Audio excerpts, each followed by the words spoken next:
And we're live. Have you ever used CBD, Danny? Or you're not even like a weed smoker, are you? I am. My girlfriend basically has gotten me hooked on edibles. So her and I just waste away on the weekends. We eat some Caminos, we go to museums, we get brunch. But CBD has always it left a sour taste in my mouth because I was down in LA like 4 years ago trying to get a job when I first moved here, and I was just desperate. I had no self-confidence. I was going to shitty Italian pizzerias, places like that. Yeah. I went into a pizzeria trying desperately to get a job.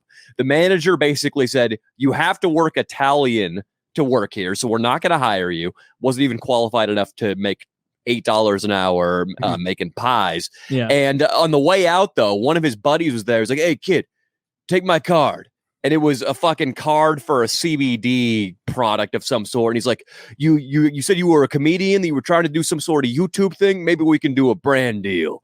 And I, of course, never reached out to him, but I just walked out thinking, fuck LA and fuck this pizza place and fuck CBD. So that's always been my attitude. What a terrible takeaway. It was you get let you don't get hired. I was trying to get a job, an opportunity falls in my lap. Fuck them, right? So as I'm leaving the Italian place, angry, I hate everyone around me. Also, like, yeah, you got the CBD. What if that guy is like running Feels CBD right now? Yeah, he could have like made some money. It's like the on it of CBD, and I could have been their flagship content creator. How long were you out there until you got a job? I moved down here, and the game plan was I was going to work at this Thai place that paid outrageous amounts in tips. It was going to be $300 a night in tips, and they wanted me to come down and stage. And when I worked at restaurants, I worked at 5-star luxury French places in San Francisco. When we'd bring in somebody to stage, what does that mean? Technically, it's like French for tryout. But when we brought somebody in, I mean, it was like 100% higher rate, unless they had some serious defect personality wise, and or work ethic wise. And so I thought the job was mine. I get down to this place, I stage. It's great. Like the other servers are smoking hot, like big titty chicks. This dude's like, "Bro, this is the spot. You're going to make so much money, dude. I can welcome aboard." And then, of course, like a fucking week later, they call me and say, "Yeah, I'm sorry, we went with somebody else." And another lady with big tits. Gig, right? Yeah, that was their type. So you worked for free one night, kind of, to see if they wanted, and they didn't like the way you worked. Yes. Which is absurd because I was just obviously trying my hardest. I wasn't. I mean, I was taking it very seriously. Nothing I did could have possibly turned them off. I think Taylor's on the right track when he says they just wanted like another big titty chick to balance out the ratio. Yeah. But that left me with really, really low job seeking self-esteem. I got into UCLA. That's where I went to college, but I went the community college route. So, it's like the back door. I mean, it's one step above these people who had their rich sitcom star parents buy their way into USC for $500 grand. Out of high school or out of community college? Community college, which, I mean, to get in out of high school, you have to be the captain of the basketball team, the yearbook editor, have a 4.2, and score like a 1,600 on your SAT. Community college, you just have to stay awake during class, and you're in for 2 years. Hold on. So it's super easy. That's what it takes maybe to graduate community college. But to get into UCLA afterwards, you still have to be someone of note. Dude, the people who go to community college in Sacramento are like methadone addicts. I mean, there would be classes where I would just do the homework and just maybe dedicate like 2 hours to studying. And I would just have like the best grade in the class because everybody else is so hopeless. There's nothing you can say. I'm still proud of you for getting into UCLA out of community college. And the fact that you were surrounded by people who didn't have that work ethic and you're like, dude, like by comparison, that's still impressive. Like you did great. Can we have a weekly call where you just pump up my? I mean, you were the only one who said anything positive about my penis, and now you're just loving that I went to UCLA. I think I said it was fine. I think Kyle just made like a disappointed noise. So I'll talk with him. You can't even judge you there. Fully flaccid. Anything could have been, And where you could go from there, nobody knows. And the fucking I don't know. I was trying to bring up some obscure metric that would relate to my penis size. Yeah, What's the one where there's like this? You bring the balloon over the jar and there's like a straw taped to it. That wasn't right. The barometric pressure was way off. But when I got out of UCLA, like I didn't feel like I earned anything. Like I didn't feel like I earned my way in. And then the classes were super easy because all the professors at UCLA, all they care about is their research. Like they're flying to Egypt or fucking Mesopotamia and working on Nebuchadnezzar's tomb or something. Yeah. They don't give a shit about like grading your paper hard. They just give everybody an A if they try or a B if they don't. I guarantee you there's like a half of the student body who's like, UCLA is so hard. I was if you're pre-med, in high school, and now I can't pass anymore. I was a standout, and now I exist in this community of elites, and I don't stand out anymore. Meanwhile, Danny's fucking killing it and thinking that he's not special. Carry on. No, I swear I am not trying to be modest, and I'm not some boy genius. North Campus at UCLA, which is like the soft sciences and especially history, is famously easy. But then I got out, and I always wanted to be a comedy writer, and that's what I started doing in college. So my attitude was that I was too good for any job I had. So I would always get fired, or everybody would hate me because I'd show up late, I'd slack, I'd always ask for time off, and I didn't like see any value in anybody hiring me.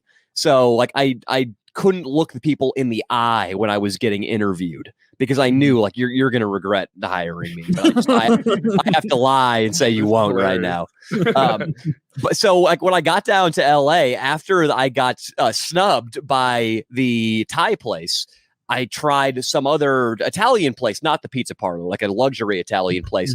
And I staged for them. Everybody loved me. They paid me, unlike the Thai place. But then after 3 shifts, they're like, "Hey, man, we're sorry to tell you this, but the guy who you were filling in for, that's right, you were filling in, you weren't staging. He's coming back. We don't have a job for you." And that was fucked up. And it was like 4 years into trying to be a comedy writer.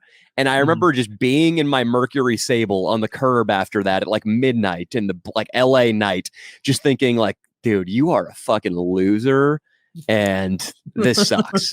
Like it doesn't get much worse than this. Nobody can say you don't have thick skin, dude. And luckily it turned around. You do it's your character. How does one try to be a comedy writer, right? Like so I get the basics, you're typing on your computer, but then what? Are there like requests for scripts? Do you cold call people? Like go ahead. Yeah, so I started out, and you guys will probably know who I'm talking about. The guy who really inspired me to get into comedy writing was Tucker Max. I'm not sure if you've heard of them. He was a guy who wrote way back in the day. Him and Maddox. I read exactly. He wrote nonfiction stories about his life that were just funny, like him getting hammered drunk, him having sex with a deaf girl, whatever, those sorts of things. And I had lived a lot of interesting life thingies, or at least so I thought at that time. And so I just started writing in that mode, and I put out 3 books on Amazon that are up. There's one about jerk-off parlors that's like all true. One about when my girlfriend told me she banged a black dude with a giant cock, and I had like a psychological breakdown. It's got a great cover. It's at least worth looking at the cover. It's called When Your Girlfriend Bangs a Black Dude. And then I put out one called a really metaphor-laced title. I didn't hit that nail on the head or anything. And then there was one called Home, which was about like the year I spent living with my parents after I graduated college, where I was just a piece of shit. But I realized pretty quickly, Woody, I think after 3 years of doing that, I released the book Home, which I thought was going to be my big breakthrough into the mainstream. And I remember checking the sales dashboard after like 24 hours, trying to restrain myself from looking at it. Like, don't do it. It's going to be, you're going to pull it up and you're going to have sold 1,000 copies, and it's going to 6 copies. Like 99% of my email list didn't even buy it. And at that point, like there was another moment of self-doubt, huge like depression period. Yeah, exactly. Like I remember being at my busboy job, just staring into a wall thinking like, dude, you are nothing. Like you fucking suck. The next pivot after that was I decided I was going to be a Hollywood TV writer. And I applied to screenwriting school at USC and UCLA. And for my writing sample, quite ingeniously, I attached When Your Girlfriend Bangs a Black Dude, which I didn't really.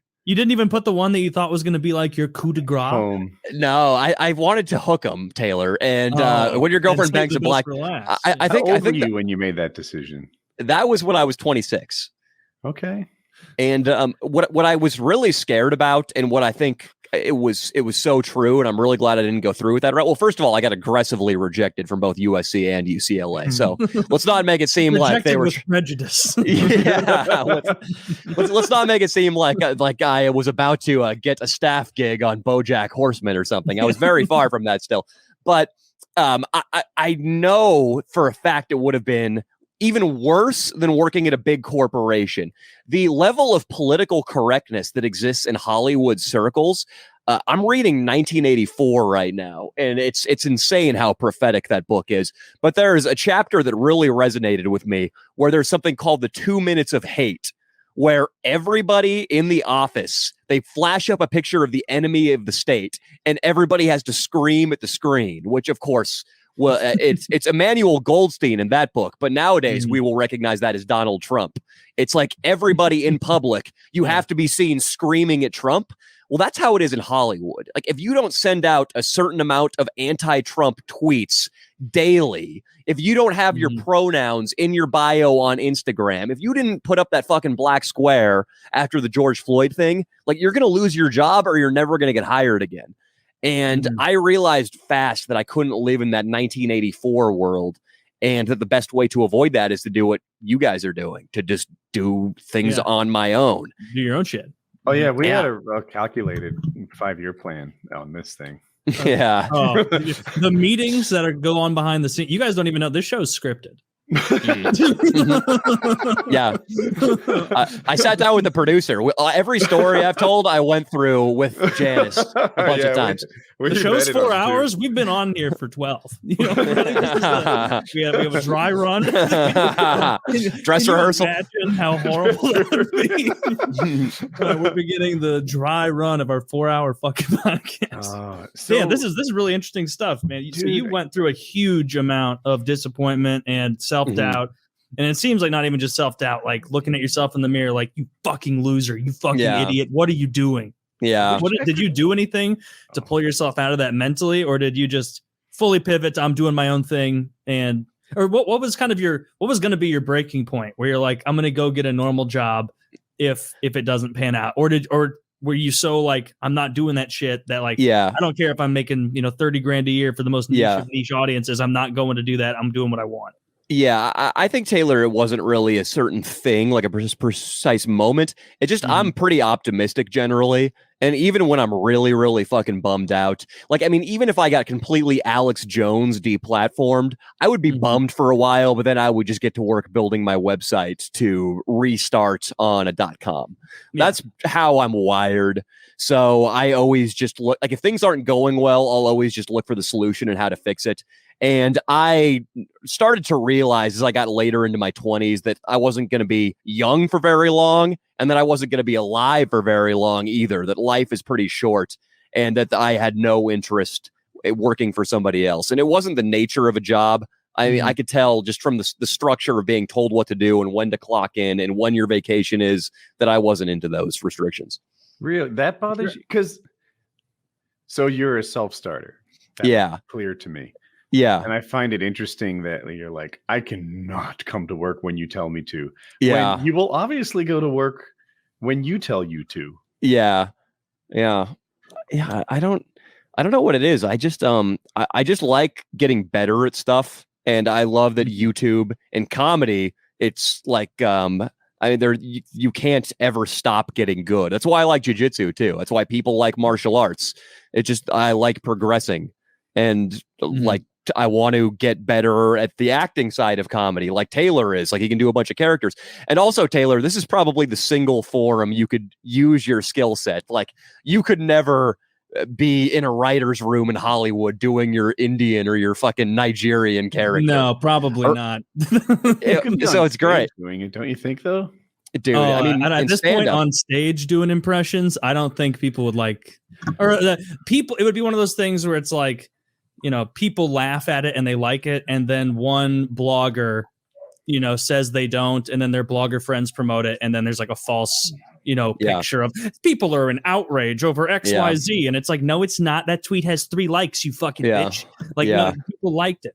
Yeah. And I think Bill Burr talked about some comedian talked about that, where he's like, I was killing this room, and then someone got offended, and they went out and wrote on the internet as though there was a vote nationally of who liked it and who didn't, and I was on the wrong side of history or some nonsense. And it's like, those kind of astroturfed things, they do happen to try and fuck people over. How many hours a week do you think you work, Danny? I work 13 hours a day. During the week, and then usually when we shoot, we're just working like dawn till dusk on Saturday, so a lot, probably like 70 something. I'm trying to get better about that. I've got 2 editors now that help me out, and I want to start getting like writers on board. I'm trying to live a more normal life, but because I'm starting to realize that if when I'm miserable, I'm just not doing good work. So there's no point really in making yourself miserable. It's better to be happy and be slightly less productive. That'll be more productive in the end. You have to have a little time to live your life too, right? Like if everything is based on the ideas and the experiences you've had so far, but you're not refilling that kettle, I don't know, whatever it is. Those things, every so often, then you'll run out of material. Yeah, totally. As podcasters, that's a big issue for us. Yeah. I mean, there's only so much talking I can do about masturbation. I've pretty much exhausted the topic.